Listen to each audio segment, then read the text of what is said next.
Next question है इस वाले सेगमेंट के अंदर। नेक्स्ट क्वेश्चन है इस वाले प्रॉब्लम के अंदर थोड़ी सी टेक्निकल प्रॉब्लम क्या आती कि हम कई बार ये वर्ड देखते ही नहीं और इसका सीधा आंसर बना लेते हैं। अगर हमने एसिडिक मीडियम के अंदर, मान लो हमने एसिडिक मीडियम के अंदर बना लिया, तो MnO4 नेगेटिव एसिडिक मीडियम के अंदर MnO बन जाता और वो खुद आयोडीन को किस में कन्वर्ट कर देता, I2 के अंदर। लेकिन जब मीडियम एसिडिक हो तब ये एसिडिक मीडियम का मामला है जो हमें याद रखते। कुछ बेसिक मीडियम के रिएक्शन भी बड़े फेमस है, उसमें ये भी एक रिएक्शन है। बेसिक मीडियम के अंदर oxidation state almost second highest तक पहुंच जाती। तो आयोडीन की मैक्सिमम स्टेट कितनी हो सकती है? आयोडीन की मैक्सिमम स्टेट हो सकती है +7, ये है +5, ये है +1, ये है +7। बेसिक मीडियम के अंदर वो मैक्सिमम स्टेट के ऊपर नहीं जाता, लेकिन वो सेकेंड हाईएस्ट जरूर जाते हैं। बेसिक मीडियम के अंदर ये कन्वर्ट हो जाता IO3 नेगेटिव में और ये खुद किस में कन्वर्ट हो जाता, K2MnO4 में। KMnO4 खुद कन्वर्ट होता है K2MnO4 के अंदर और जो आयोडीन है वो कन्वर्ट हो जाता IO3 नेगेटिव के अंदर।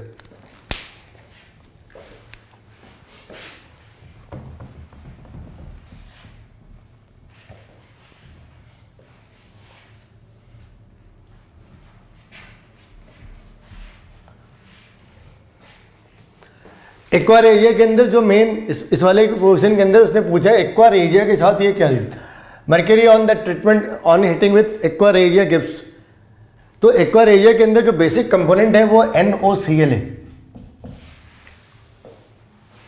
और Hg इसी Cl के साथ कंपाउंड बनाते हैं and it form HgCl2।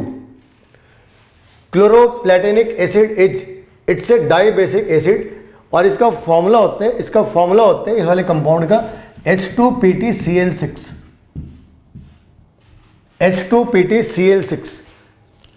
Chloroplatinic acid, it's ए क्लोरोप्लेटेनिक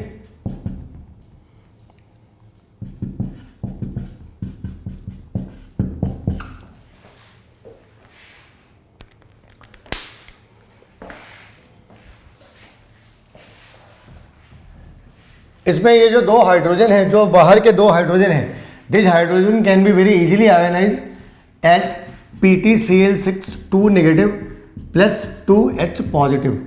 ये 2H पॉजिटिव बाहर आ जाते हैं, that's why it is die basic acid. Since they can lose 2H positive, that's why they are die basic acid, because this 2H positive is coming from 1 mole of the acid. Next question is Fe is made passive by, answer है बहुत ही plane, एक memory based problem है, बहुत ही simple सा सवाल है। The answer is conc HNO3। HNO3 के साथ रिएक्ट करने से ये पैसिव हो जाते, इनका नाइट्रेट इनके ऊपर एक प्रोटेक्टिव फिल्म बना देता। Fe is covered with nitrates. वैसे ही एल्यूमिनियम के अंदर है, अगर हम एल्यूमिनियम को देख ले तो एल्यूमिनियम अपने ही ऑक्साइड से प्रोटेक्टेड हो जाता है, Al2O3 उसे प्रोटेक्ट कर लेता। किसी सॉल्ट के अंदर सल्फेट उसे प्रोटेक्ट कर लेते, किसी सॉल्ट के अंदर सल्फेट प्रोटेक्ट कर लेता, किसी के अंदर नाइट्रेट कर लेता। हमें ये नाम याद रखने हैं।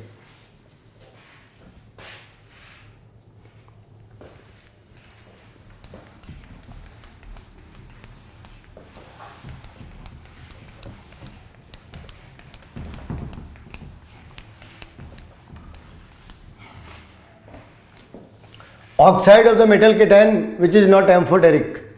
तो aluminium is amphoteric, zinc is a very famous amphoteric, chromium in +6 is the acidic element in higher state, higher oxidation number, they form acidic salt and in lower oxidation number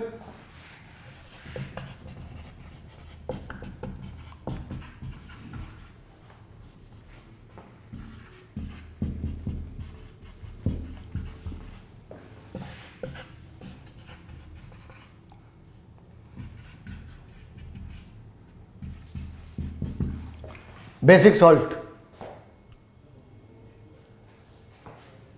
Fe के दो ही state हो सकते हैं, Fe2 and Fe3. Fe is already in the highest state, highest oxidation state, so it cannot form amphoteric or basic compound, it will form acidic compound only. So this is the answer. Answer is C.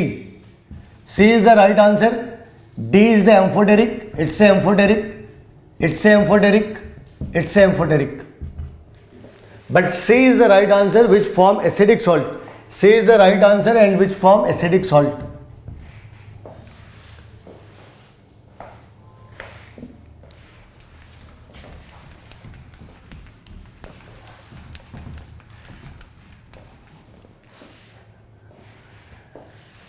When ammonia is added to a cupric salt solution, deep blue color is observed. It is due to formation of, यहाँ पे देखो भाई, यहाँ पे वो पहले ही कह रहा है कि Cu2 पॉजिटिव का सॉल्यूशन है, तो Cu3 पॉजिटिव तो एग्जिस्ट भी नहीं करते. So this compound is not going to be oxidise.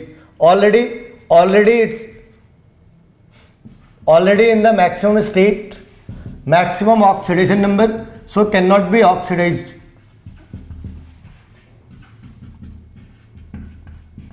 So can not be oxidised. तो अब ये बनाएगा क्या? अब ये जो डीप ब्लू कलर होते हैं, जो डीप ब्लू कलर है, it is because of ammoniated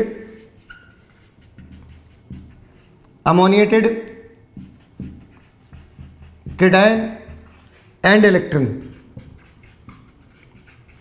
तो हमें यहां पे देखना पड़ेगा कॉपर का अमोनिएटेड सॉल्ट कौन सा है. ये नहीं है, ये भी नहीं है. वो पहला हाइड्रोक्साइड है, दूसरा हाइड्रेटेड सॉल्ट है, और जो थर्ड है उसके अंदर भी पानी ऐड कर रखा है. Then only left out option is CuNH3 whole 4 2 positive. ज़्यादा मुश्किल होता जब ये यहाँ पे CuNH3 होल 2 लिखा होता, उस केस में हमें फाइंड आउट करना होता कि कौन सा ऑप्शन ज़्यादा सही है. तो कॉपर के जो सॉल्ट बनते हैं with ammonia, it's coordination number is 4. In that case coordination number is 4. तो हमें कोऑर्डिनेशन नंबर 4 वाले सॉल्ट को सेलेक्ट करना है, ना कि कोऑर्डिनेशन नंबर 2 वाले सॉल्ट को सेलेक्ट करना है. इस पूरे केस के अंदर हमें ये देखना है, it should be ammoniated cation and this is perfectly ammoniated cation, and this ammoniated cation will impart the blue colour solution.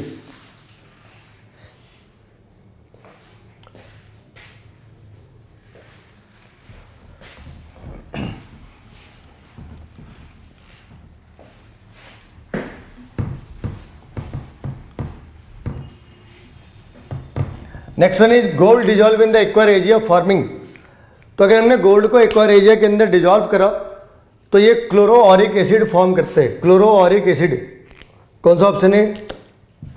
C, क्लोरोऑरिक acid. क्लोरोऑरिक acid का फॉर्मूला होता है HAuCl3. ये नेगेटिव है, ये पॉजिटिव है. यहाँ पे H है, that's why it is known as acid. अगर H को हटा दे तो ये क्या बोला? Auric chloride. लेकिन फॉर्मूला ऑरिक क्लोराइड ही नहीं, उसके साथ हाइड्रोजन भी है. तो अगर हमने ऑरिक क्लोराइड लिखा, कई बार बच्चों को याद रहता है ये AuCl होल 3 बनता.